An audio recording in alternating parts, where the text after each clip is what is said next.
We are tracking some breaking political news tonight on a big story out of Washington. News Center Maine political brew host Phil Hirschkorn is here to fill us in on this. Hi, Phil.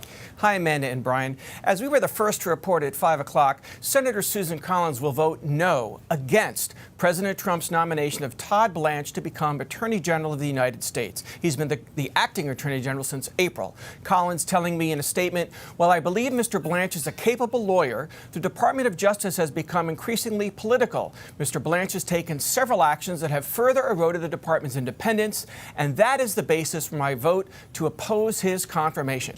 She cites 4 reasons: the Trump anti-weaponization fund, Trump's IRS audit immunity, Blanche's promise to prohibit abortion pill mailings, and the Justice Department's attempt to indict senators for constitutionally protected speech. Let's go over those one by one. First, Blanche approved a $1.8 billion so-called anti-weaponization fund that critics call a slush fund to pay reparations to people Trump believes were wrongly prosecuted by the Justice Department, especially during the Biden administration. Only when Blanche committed in writing to cancel it did the Senate Judiciary Committee pass his nomination on a party line vote earlier today. Second, Blanche approved future IRS audit immunity for President Trump and his family to settle Trump's lawsuit against the IRS over leaked tax returns. Third, Blanche pledged to conservative religious anti-abortion activists to halt medication abortion pill mailings, saying the Justice Department is working hand in hand with health agencies so the Supreme Court's Dobbs decision, the one that revoked the national right to abortion, becomes permanent in every state. And fourth, Collins notes the Justice Department tried to indict senators like Mark Kelly of Arizona and Alyssa Slackett of Michigan and others for their constitutionally protected speech in a video where they advised military members they can resist illegal orders. Now, Collins was one of 3 of the 53 Republican senators who had not announced her vote on Blanche. The others are Lisa Murkowski of Alaska and Bill Cassidy of Louisiana, who still have it. But Trump and the GOP can't afford to lose more than 2 votes because Mitch McConnell of Kentucky has been absent due to an unspecified illness. So again, Susan Collins is voting no on Todd Blanche to become U.S. Attorney General, and she's the first Republican senator to oppose his nomination. In the newsroom, Phil Hirschkorn for News Center Maine.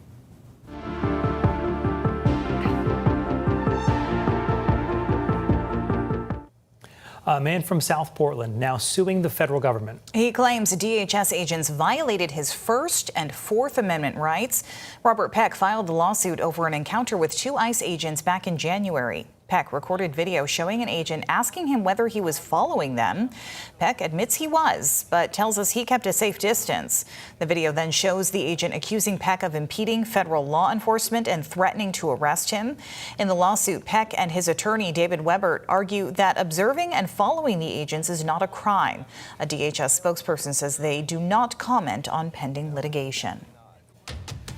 The company Motive Care will provide non-emergency transportation services to Medicaid patients here in Maine. The state Supreme Court making that decision today to allow Maine DHHS to keep a contract with the Denver-based company.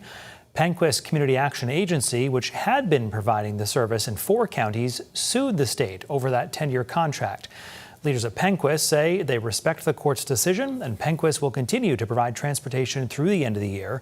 Maine Care patients shouldn't expect any interruptions in the service.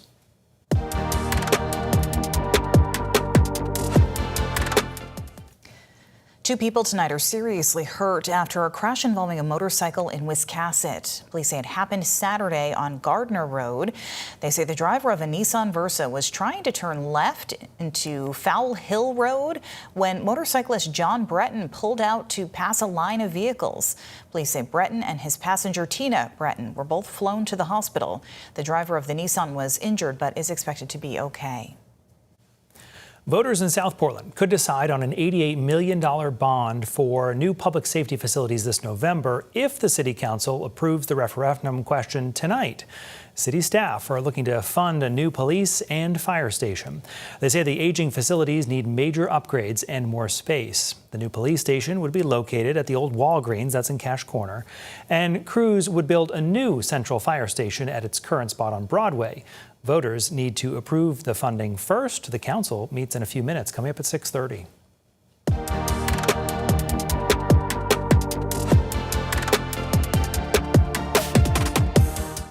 Taking a closer look tonight, the Hearts of Pine will have a new home on Portland's peninsula. The team today announcing its plans, at least, for a brand new stadium. The location they've scouted is in the West End, and that's where we find our Christian Harsa. Christian, it looks like still a lot of work needed before it's a soccer field. Yes, Amanda, a lot of work, and it's going to take a lot of time. Construction isn't anticipated to start until next summer in 2027, and matches aren't set to start until 2029. But eventually, this waterside industrial park will be a shiny new stadium. Let's go!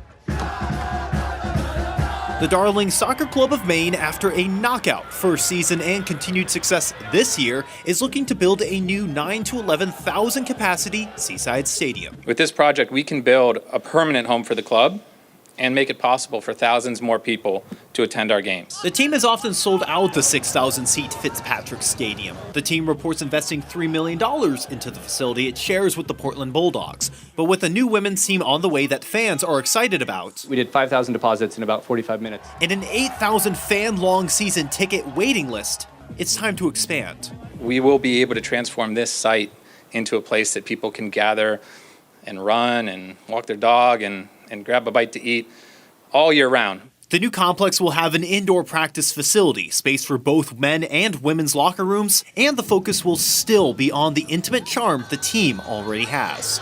However, there are many hurdles to clear, a $50 million price tag that executives hope will be privately funded. However, we do expect to have conversations with the city, county, and state about required public infrastructure improvements in the surrounding area. Plus a large coal deposit the city is requiring to be removed by 2030. The land isn't zoned to be a stadium yet.